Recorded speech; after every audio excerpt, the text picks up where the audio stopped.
शेतकरी मित्रांनो, होतं काय, आपण वेगवेगळ्या पिकाची लागवड करतो, परंतु मधमाशा ज्या काही असत्या परागीभवन करण्यासाठी तुमच्या शेतात येतच नाही.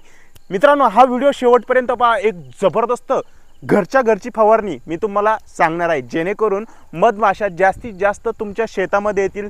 ज्याच्यामध्ये तुम्ही टरबूज पिकाचा विचार केला तरी परागीभवन होणं गरजेचं आहे, डाळिंब पिकाची सेटिंग होण्यासाठी परागीभवन होणं गरजेचं आहे. आणि मी उभा आहे कांद्याचं जे बीज तयार करतो, तर कांद्याच्या गोठ्यामध्ये, तर कांद्याच्या गोठ्यामध्ये सुद्धा परागीभवन होणं तिथं तितकंच गरजेचं आहे. शेतकरी मित्रांनो, आपल्याला कोणती फवारणी करायची? आपल्याला 2 किलो गूळ घ्यायचा आहे, त्याच्यासोबत शेतकरी मित्रांनो आपल्याला 2 लिटर ताक घ्यायचं आहे, त्याच्यासोबत शेतकरी मित्रांनो आपल्याला 100 ग्रॅम इलायची घ्यायची.